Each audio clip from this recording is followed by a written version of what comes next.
Hi, my name is Al Green. Not that one, but the struggling guy who was in the music industry for years trying to sell talent and songs to agents. The agents befriended me and taught me techniques that I want to pass on to you through my program, which is called You Can Talk, You Can Sell. Anyone who has ever taken this program has excelled in selling and either risen to the top of their company, their team, or the top of their field. It's called You Can Talk, You Can Sell, and you can get it right here.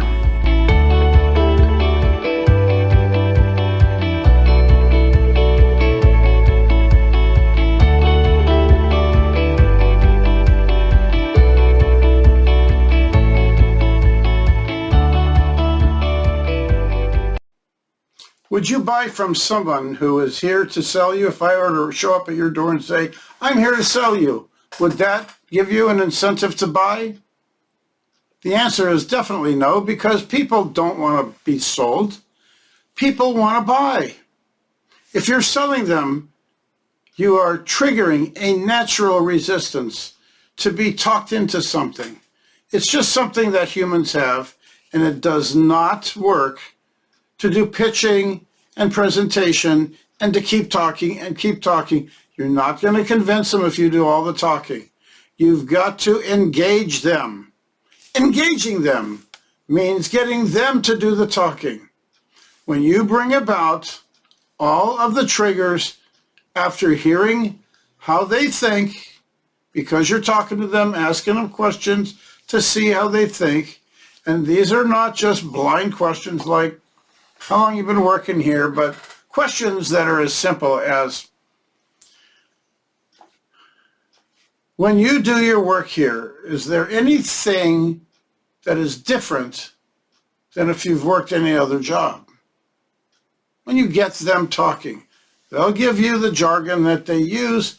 They'll tell you the kind of talk they have where they take pauses or they continue nonstop. And then when you give them the micro expressions of, yeah, I understand that, that's cool. Especially when you hear somebody say something, I started off as a water skiing champion. I don't know how I ended up in buying. I don't know how I ended up doing this, but I used to water ski. Yeah, water skiing's fun. I used to water ski. That was a lot of fun. I wasn't any good at it, but I sure had a good time. It must have been great to be able to do it in a competitive way. Do you like that kind of competition? Yeah, get them talking, whatever it is, but get them talking about themselves. Listen, don't worry about your sale. They know why you're there. They know that you're there to sell them something. But when you do a subtle invocation of the product based on things that they say, anything that triggers it, you're finessing them to want to buy. Not to be sold, but to want to buy. It worked in car sales for years. Can you see yourself behind the wheel of this thing? Isn't this baby beautiful? And people are like, yeah, that's cool. Or, no, I kind of like the other model. Or do you have it in blue? Or whatever. But people don't like to be sold. People love to buy. When we are talking, we think more about the person. Because what happens to most salespeople and why do they fail? Simply because of the fact they start thinking about their technique rather than where they're at right now and having a conversation. They start thinking about, are they doing things right? And believe me, it's emotional quicksand, because then they start criticizing themselves instead of going with the flow of the conversation. The easiest thing in the world is to engage another business person in a conversation by getting them to talk about their business, or if they ask you about your business, asking them simple questions like, are you familiar with what my company does? Have you ever been to our factory to see what we do? Have you been to our headquarters? No, but we've seen your advertising. Wow. You should see the advertising gal, who is a go-getter. She creates the most incredible things by using a staff of other creative people. She is so dynamic. We have a fantastic team. You guys have something like that at your company, don't you?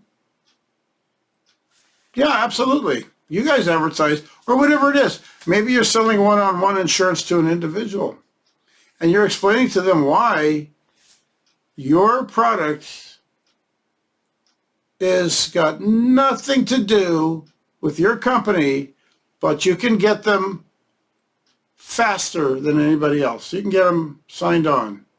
What's the rush? A lot of companies, when you sign up for insurance, they put you through paces. If it's life insurance, they talk about things like getting a physical examination and going through your history and filling out a lot of forms. The successful life insurance salesman speeds the process up, shows them the shortcut so they can get started today. It's a matter of timing. A lot of times people are so busy. I don't have time to talk to any salesman. And you hear that a lot. You get the rejection. Well, I'd like to see you, but I just don't have time. I don't have time. You have a guy that owns a company and he tells you he doesn't have the time, and he's making ABC widgets. And you ask him, I say, can I just ask you a question? How do these ABC widgets even work? Sometimes you'll get him to say, well, I'm going to let Bill, the engineer, explain it to you.